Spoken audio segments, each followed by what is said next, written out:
buscar acá. Bien, Gustavo. Entonces, contame un poco el régimen electoral de Costa Rica a partir de las sucesivas modificaciones en el 2002, en 2009, 2016, eh, Ujú. sobre todo con las características principales, ¿no? De paridad y reelección. Contame un Claro. poco. Bien, vamos a ver, el cambio más significativo en esta materia se da a nivel general, no solamente para las elecciones locales, sino también para las nacionales. En 1996, la Asamblea Legislativa aprueba una cuota de género del 40% de mujeres en las listas de candidaturas de los partidos políticos y también en las estructuras internas de los partidos políticos. Ese es, digamos, el primer cambio. Y en 1998 hay también una reforma a la legislación tanto municipal como electoral para darle independencia a las elecciones municipales en Costa Rica. En Costa Rica, durante la segunda mitad del siglo XX, la elección de el cargo municipal, que eran básicamente regidores, eh, y con regidores quiero decir eh, miembros de un cuerpo colegiado de representantes por unidades territoriales. Mm. Eh, Se daba esa elección de manera concurrente con la elección nacional, es decir, los costarricenses votábamos cada 4 años por 3 papeletas, una papeleta presidencial, una papeleta diputadil y una papeleta para regidores a las municipalidades. Esos regidores, eh, cuya cantidad variaba según las dimensiones del cantón, la cantidad de población del cantón, esos regidores en ese órgano colegiado eh, que constituían el gobierno de la municipalidad, el gobierno local, escogían eh, a una suerte de gerente que en Costa Rica se llamaba ejecutivo municipal, que era digamos, sí, el gerente de la corporación municipal. Eh, y luego se elegía una figura que se llamaba síndico, en la misma papeleta de los regidores, se elegía una figura que se llamaba síndico, que era un representante de una unidad territorial un poco más pequeña que son los distritos. Es decir, el regidor es un representante del cantón. Tal vez preciso esto antes. Costa Rica se divide en 7 provincias. En este momento se divide en 85 cantones, porque justo ayer se creó uno nuevo. eh, Esos cantones a su vez se subdividen en casi 500 distritos. Esa es la división administrativa del país. Bueno, antes de 1998, o todavía hasta las elecciones de 1998, en Costa Rica se vota cada 4 años por 3 papeletas. Una para presidente de la República, una para diputados a la Asamblea Legislativa y una para regidores y síndico. El síndico es un representante del distrito en la corporación cantonal, en la corporación municipal, que tiene voz, pero no tiene voto, sino que simplemente traslada las necesidades de cada distrito. Todo eso cambia con una reforma importante en 1998 para que aplique por primera vez en las elecciones del 2002. Esa reforma consiste en varias cosas. La primera es que ese cargo de gerente municipal va a ser de ahora en adelante de elección popular. Va a dejar de ser un ejecutivo municipal y se va a empezar a llamar alcalde. Lo segundo es que se van a elegir no solamente representantes de un órgano colegiado por cantón, que son los regidores, sino representantes de un órgano colegiado por distrito, que son los concejales de distrito. Se va a seguir eligiendo regidores se va a seguir eligiendo síndicos y además en algunos distritos particularmente alejados de sus centros de cantón, de sus cabeceras de cantón, se va a elegir, esto es excepcional, esto es en este momento, por decirte algo, es en 7 distritos de todo el país, se van a elegir una figura que se llama Consejo Municipal de Distrito. Eh, eh, y en esos consejos municipales de distrito, aparte de las figuras que ya te he dicho, va a haber una figura que se llama el intendente, que es una suerte de alcalde, pero del distrito, no del cantón. Eh,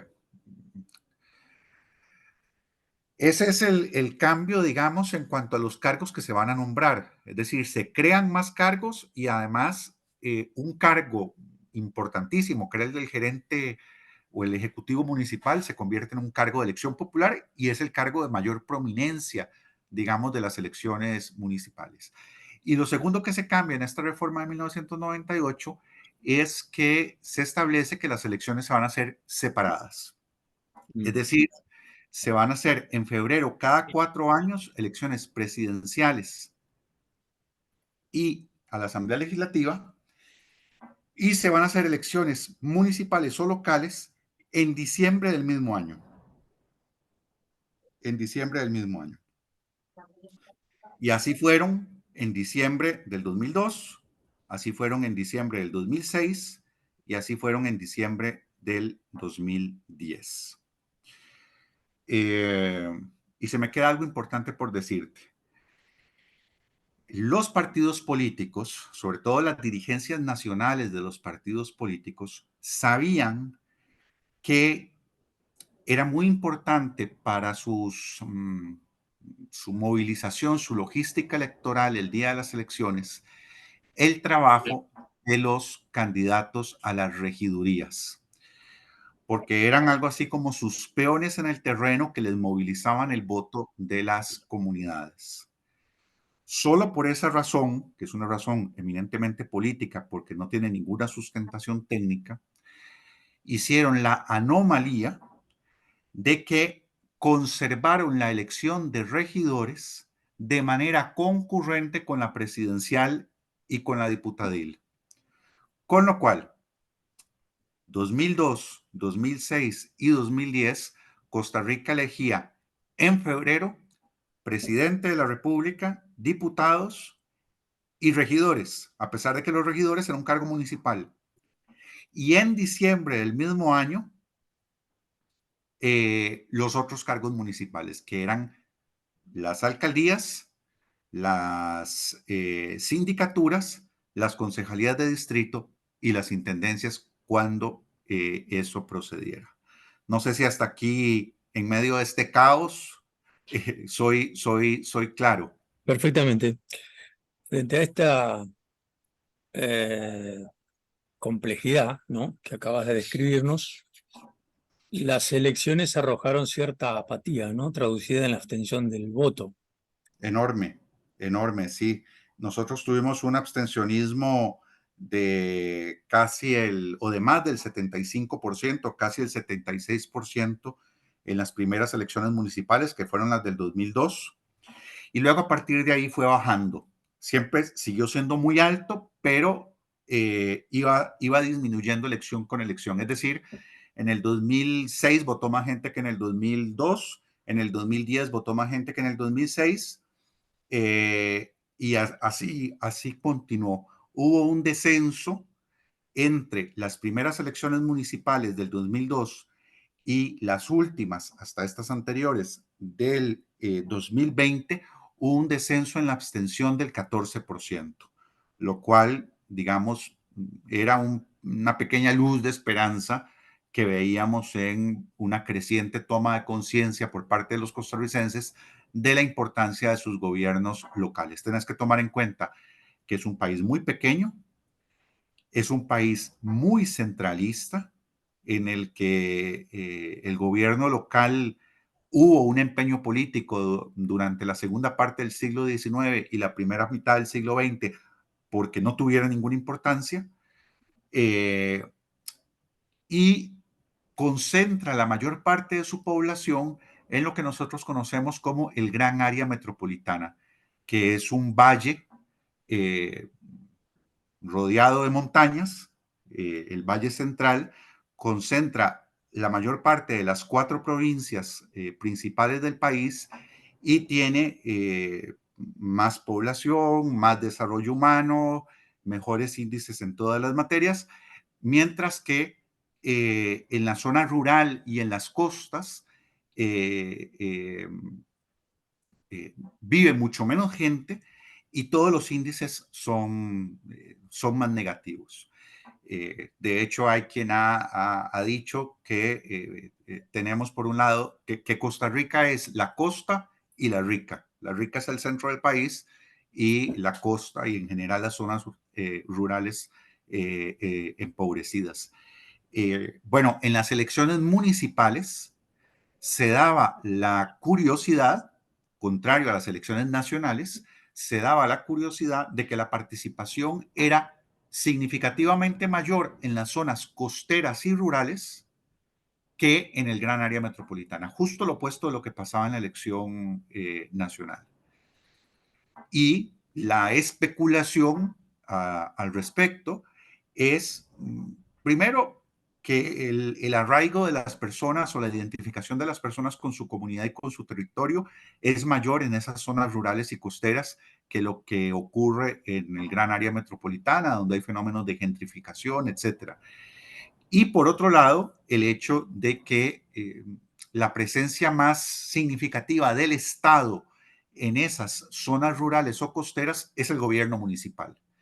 Es el que le resuelve a las personas muchas de sus necesidades. En cambio, la gente que vivimos en el gran área metropolitana tenemos más a la mano las instituciones del gobierno central. Esto es especulación, pero lo cierto es que sistemáticamente en todas las municipales ha votado más zonas rurales y costeras que gran área metropolitana.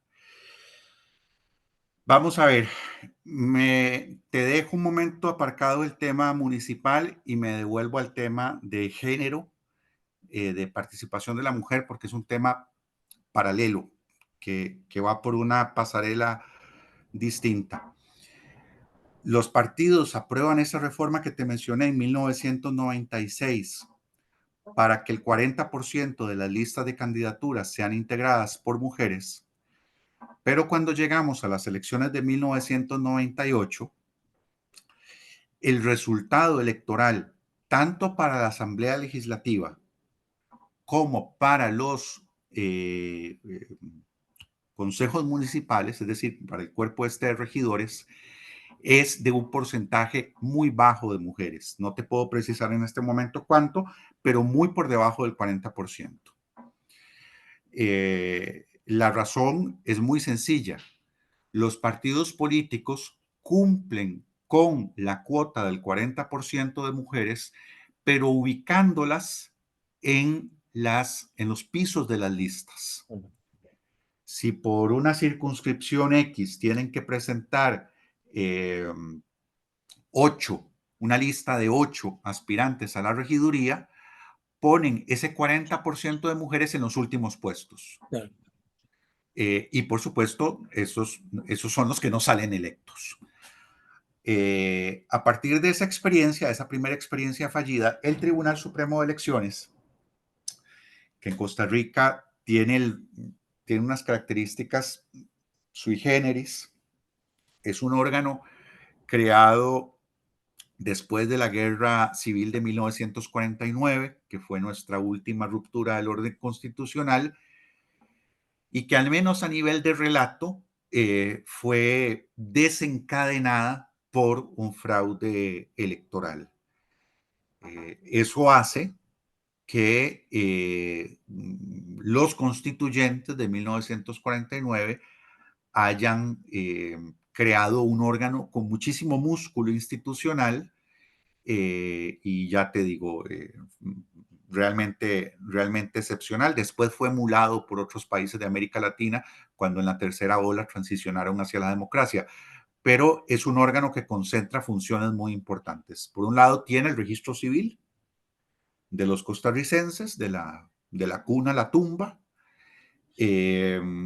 Por otro lado, es el organizador de las elecciones. Esa es una segunda función importante. Por otro lado, esto es tal vez lo que puede generar más ruido en otros países de América Latina, es el juez electoral, es decir, es el organizador de las elecciones y a la vez, de manera concentrada, es el juez electoral.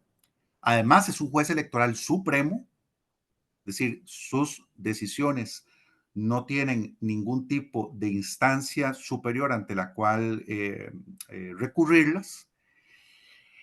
Y por último, esto sí es más reciente, de 2009, es el encargado de la formación en democracia, o de la promoción de valores cívicos y democráticos. Esas son las 4 grandes funciones del Tribunal Supremo de Elecciones. Te decía, tiene rango e independencia de un poder de la República y además, esto es muy importante, según la Constitución Política, es el intérprete exclusivo de la Constitución y de la ley en materia electoral. Ujú. Eh, bueno, pues ejerciendo esas potestades de intérprete exclusivo de la Constitución y de la ley en materia electoral, el tribunal interpreta, creo que en el 98 o en el 99, creo que fue, que ese 40% de mujeres tenía que cumplirse en puestos elegibles. No podía ser, los partidos en sus nóminas no podían presentarlas en cualquier posición de ellas, sino en las posiciones de esas nóminas que fueran realmente elegibles. ¿Cómo se determinaba eso? Eso se determinaba según un complejísimo criterio histórico que determinaba a la luz de las elecciones anteriores cómo le había ido a cada partido en cada circunscripción. Si en la provincia de Alajuela, en el cantón central de Alajuela, la Unidad Social Cristiana obtenía normalmente 3 regidores, eh, eh, a pesar de que tuvieran que presentar 10, el 40% de mujeres tenía que cumplirse entre esos 3 regidores, que básicamente sería uno de los 3, Claro. menos. Eh, y la sanción para el partido político cuyas listas no cumplieran con ese 40% era la no inscripción de las nóminas. Eh, Esto aplica por primera vez para las elecciones del 2002 y como te podrás imaginar el resultado cambia. Es decir, si tenemos al final del proceso del 2002 una cantidad, un porcentaje, no un 40%, pero muy cercano a eso, un 35% creo, de mujeres ya electas tanto en la Asamblea Legislativa como en los órganos municipales colegiados. Eh, Bien, eh, Gustavo, no sé si quieres sí, no, decime. muy interesante, muy detallado. Lo que yo te voy a proponer es que hagamos esta entrevista en 2 partes porque se nos está terminando el Zoom y quedan muchos otros temas por desarrollar, así que te invito a reprogramar una segunda parte, ¿puede ser? Sí, sí, sí. Sí, no, no, no tiene que ser muy pronto, ¿verdad?